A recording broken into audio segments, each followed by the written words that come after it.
In 1965, a 300-pound professional wrestler challenged Bruce Lee to a public match in Oakland's Chinatown. The promoter expected a spectacle. He sold tickets. He arranged press coverage.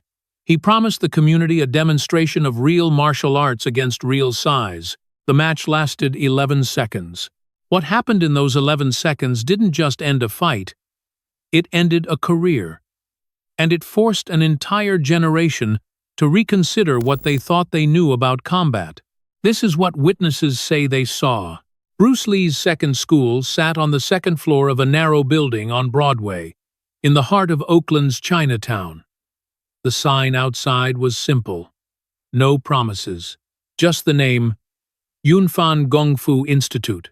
By 1965, Lee had already made enemies. Not the kind that threaten you in alleys, the kind that whisper in association meetings. Traditional kung fu masters, men who had spent decades preserving forms passed down through generations, saw Lee's approach as contamination. He taught non-Chinese students. He sparred with boxers. He questioned techniques that didn't work under pressure. Lee didn't argue with them in public. He simply continued teaching. One afternoon in late August, a man named Robert Chan walked into the school. He was a local promoter who organized community events. His proposal was straightforward. A demonstration match, open to the public. Bruce Lee versus a professional wrestler named Bill Louie. Chan presented it as an opportunity. A chance for Lee to demonstrate his method to a wider audience. Lee listened without interrupting. Bill Louie wasn't a celebrity, but he was known. 300 pounds. Trained in catch, wrestling the real kind. He'd worked regional circuits, legitimate matches where men actually tried to hurt each other. He had a reputation for being immovable. The traditional masters would be watching. That much was certain. Chan explained the logistics. A community hall in Chinatown, Saturday night. Ticket sales would fund a local youth program. Lee asked only one question. What are the rules? Controlled contact. No eye strikes, no groin strikes. Match ends with submission or knockout. Lee nodded slowly. And if I say no? Chan's smile didn't fade. Then people will ask why. That was the real challenge. Not the fight itself. The question that would follow silence. One match. Lee said finally. No rematch clause. They shook. The date was set. September 18th, 1965. Word spread the way important news spreads in close communities. Through conversations, through phone calls, through the network of people who had been waiting to see what would happen when someone finally tested Bruce Lee in public. Bill Louie heard about it 3 days later. When asked if he was concerned about facing someone 40 pounds lighter, he reportedly laughed. I've been wrestling since I was 16, he told someone at his gym.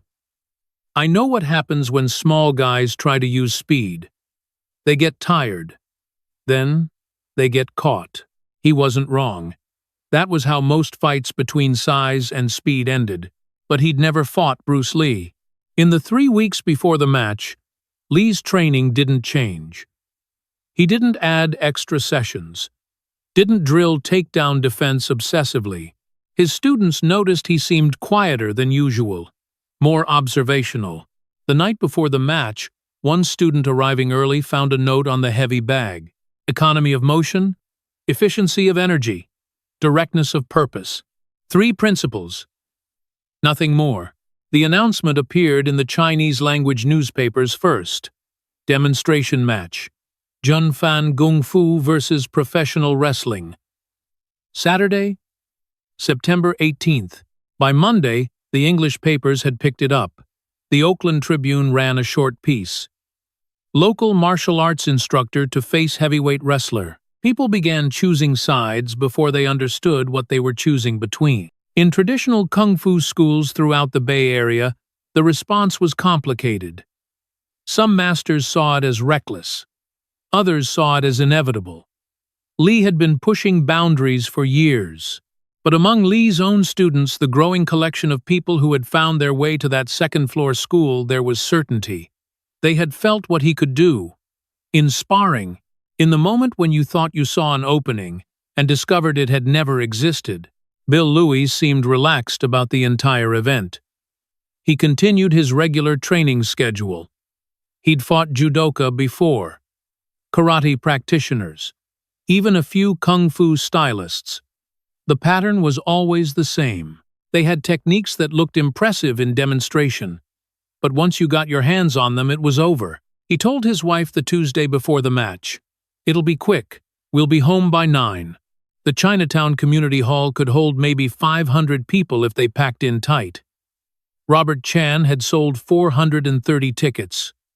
By Wednesday, he could have sold 600. The event had taken on weight that no one had intended. It wasn't just a demonstration anymore. It was a statement. Reporters from 3 local papers confirmed attendance. A photographer from Life magazine added it to his schedule. Traditional masters who had publicly dismissed Lee began quietly asking their senior students to attend and observe. The tension wasn't loud. There were no press conferences, no trash talk. But in the barbershops and restaurants of Chinatown, the question was the same. Are you going? Lee spent the week teaching regular classes. He gave no speeches about the upcoming match, made no predictions. On Thursday evening, after the last student left, James Lee, a senior practitioner who had become both student and friend, stayed behind. "You nervous?" James asked. Bruce wiped down a training dummy. "About what?" "Saturday. All those people, all those expectations. I'm not fighting expectations. I'm addressing a question." "What question?" "Whether size and tradition matter more than adaptability and precision." James considered this. "And if you lose? Then I learned something," Bruce said. "That's the only reason to fight." Saturday came with fog. By 6 o'clock, there was already a line outside the community hall. Inside, Robert Chan supervised the setup. A raised platform, padded mats, chairs arranged in rows. Everything official. Bill Louie arrived at 6:30 with his coach, 300 pounds moving through the crowd with the ease of someone used to being the largest person in any room. Bruce Lee arrived at 6:45. He came alone. No entourage, no coach. He wore black pants and a black Chinese-style shirt. By 7 o'clock, every seat was filled. People stood along the walls. The air was thick with cigarette smoke and anticipation. The referee called both men to the center of the platform. He explained the rules again.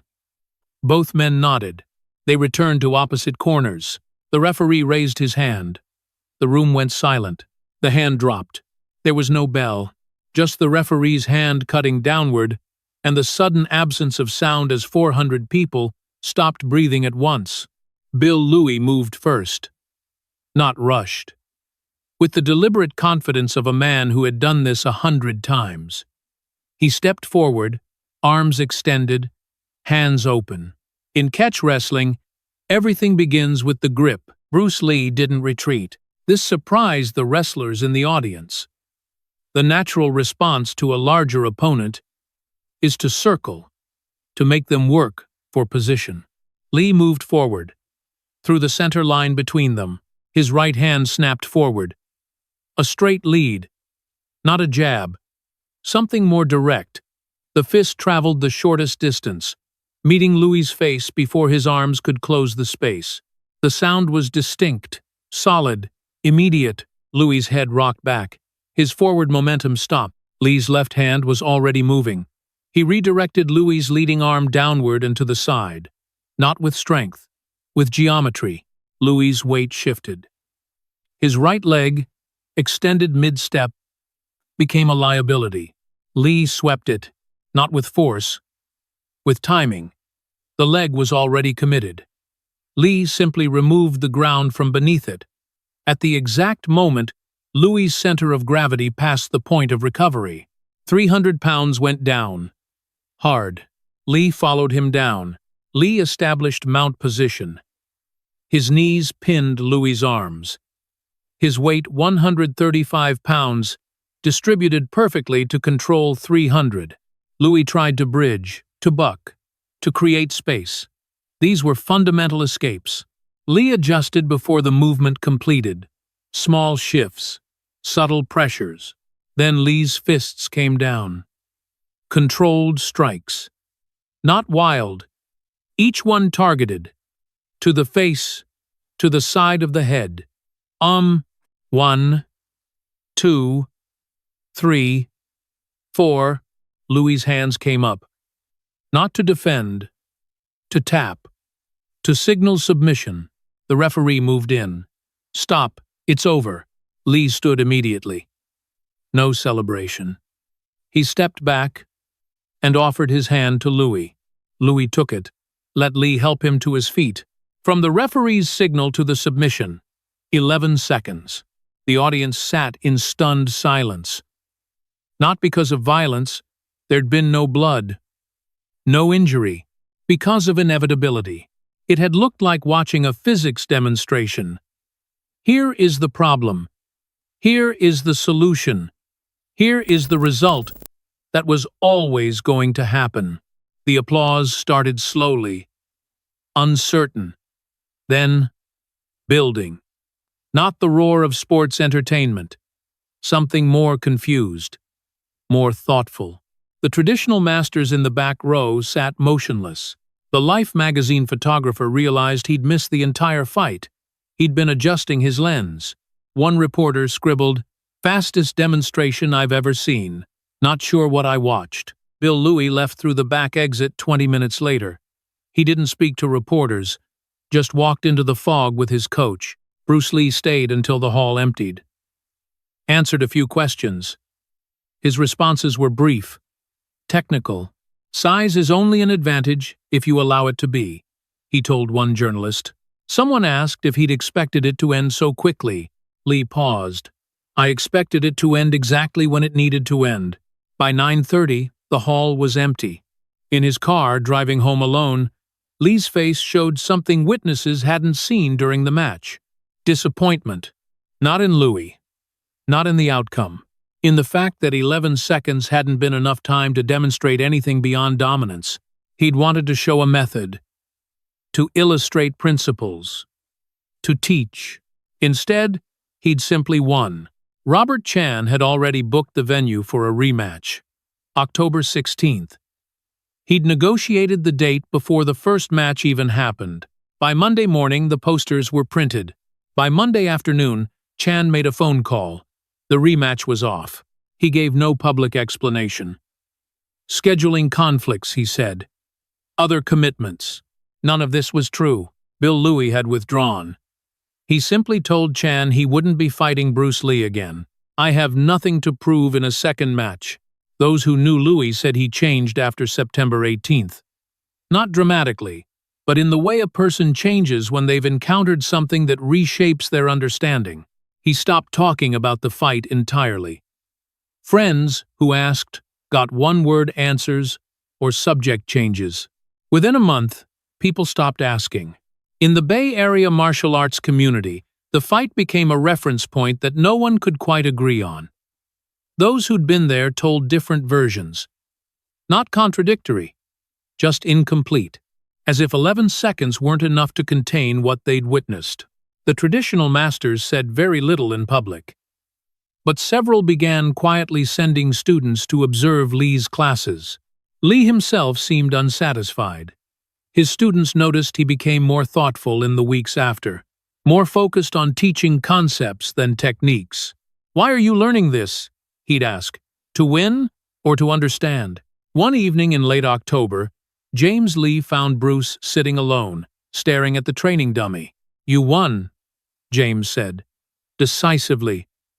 "Why do you look like you lost?" Bruce was quiet. "I showed them I could dominate someone. I didn't show them why domination is the wrong goal." "What's the right goal?" "Efficiency. Adaptability. Becoming formless." He paused. 11 seconds isn't enough time to teach that. The rematch that never happened became more significant than the fight itself. Chan's cancellation told people something. Whatever had happened on that platform wasn't something Bill Louie wanted to experience again. And that silence said more than any post-fight interview could have. By December, Bill Louie had taken a leave from professional wrestling. He told people he was focusing on construction work, that he had family obligations. All of this was true, but those close to him knew there was something else. The fight was never filmed. No recording exists. Just testimony. Just memory refined by time. And in that absence, the story grew. Not into mythology, into lesson. The people who were there carried the memory differently than those who heard about it later. Those who heard secondhand described a fight, a victory, a smaller man defeating a larger one. Those who were in the room described something else. They described watching something inevitable unfold, like seeing an equation solve itself. A college student who'd come skeptical said years later, "I went in thinking it would be like boxing. What I saw looked more like a demonstration of principles, like watching a physics professor prove gravity works." A traditional practitioner wrote in his journal that night, "Lee didn't fight like our forms teach, but he fought like our forms mean. There's a difference I'm only now beginning to understand." The reporters struggled with their articles. The Oakland Tribune ran, "Local instructor defeats wrestler in seconds." The writing was factual, but somehow inadequate. What it felt like was certainty meeting doubt and removing it instantly. Lee's school saw an influx of new students, but not the kind he wanted. People came looking for the 11-second knockout. The secret. Lee turned many away. If you're here to learn how to win quickly, you've misunderstood everything. In San Francisco's Chinatown, older martial artists debated what the fight meant for tradition. Some saw it as progress, others as contamination. Both were right, both were wrong. What the fight actually demonstrated was simpler, that effectiveness and tradition weren't automatically aligned. The witnesses carried this complexity. When asked, "What did you see?" most would start with facts. The punch, the sweep, the submission. But if pressed, if asked, "What did it mean?" they'd pause. One older Chinese man who'd practiced Hung Gar for 40 years gave perhaps the most honest answer. "I saw someone fight without ego. And that's rarer than any technique." The story spread beyond the Bay Area slowly. No viral video. Just word of mouth. By 1966, martial artists in Los Angeles had heard versions. By 1967, it had reached New York. Each retelling added something, subtracted something, but the core remained. Bruce Lee had fought a much larger professional wrestler. It had lasted 11 seconds, and something about those 11 seconds had changed the conversation. The witnesses became custodians of accuracy. When the story inflated, when people claimed Lee had knocked Louie unconscious or broken bones, those who'd been there would quietly correct it. "It wasn't like that," they'd say. "It was faster, cleaner, almost polite," because despite the violence of contact, there had been no cruelty in it. Lee had answered a question. Louie had asked it with his body. The answer came in 11 seconds, and then it was over. Bill Louie left professional wrestling in 1967. No announcement, no retirement ceremony. He simply stopped taking matches. Those who knew him before September 18th, 1965, and after, noticed a shift. Not in his personality, but in the way he talked about fighting. He stopped. A former training partner asked him once, "Do you regret that night?" Louie thought for a long time. "No, but I learned something I wish I'd known earlier." "What?" "That I'd been asking the wrong questions for 15 years. By 1969, Louie was working full-time in construction. He married, had children, lived quietly. When his son asked him years later if he'd really fought Bruce Lee, Louie said yes. "Did you win?" "No. But I learned something more important than winning. His son waited for more. Louie just smiled and changed the subject. Bruce Lee's understanding of that night evolved slowly. In 1967, during an interview, a reporter asked about the Louie fight.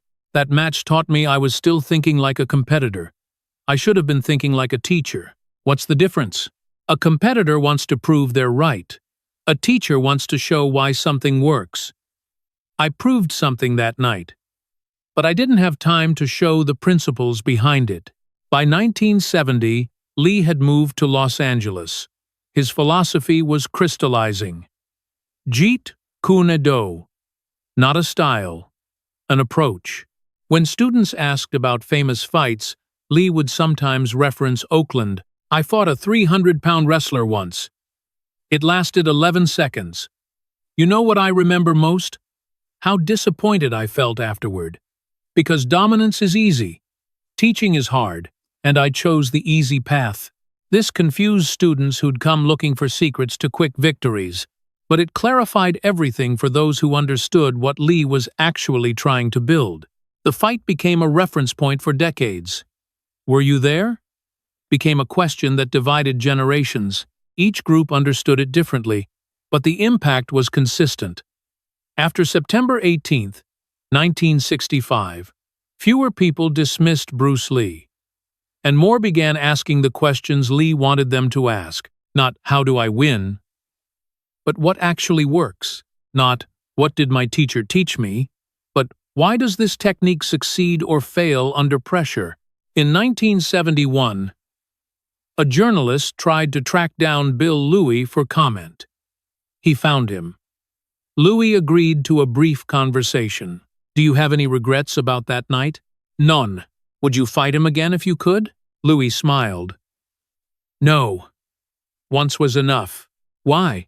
Because I already learned what I needed to learn. The journalist pressed for details. Louie politely ended the conversation. Bruce Lee died in 1973. The fight in Oakland 8 years earlier, 11 seconds long, became part of his legacy. But it was never the centerpiece, because Lee himself never treated it that way. He treated it as a mistake, a moment when he'd chosen to demonstrate dominance instead of teaching adaptability. The fight itself faded from public memory. No footage existed. The witnesses aged. The story became harder to verify. But in certain circles among practitioners who cared more about effectiveness than performance, the question remained. Were you there? Bill Louie died in 2003. His obituary mentioned his wrestling career, his construction work, his family. It didn't mention Bruce Lee, but at his funeral, one of his old training partners said, Bill was a man who knew his strength, but more importantly, he knew its limits. And he spent his life respecting both. Those who'd known Louie before 1965 and after understood, the lesson wasn't about the fight. It was about what you do after you encounter something that changes your understanding of what's possible. Some people deny it, some inflate it. Some spend their lives trying to recreate it. Bill Louie simply accepted it, integrated it, and moved forward. In doing so, he demonstrated something Bruce Lee had been trying to teach all along, that the greatest victory isn't in dominating another person. It's in remaining teachable when you're proven wrong.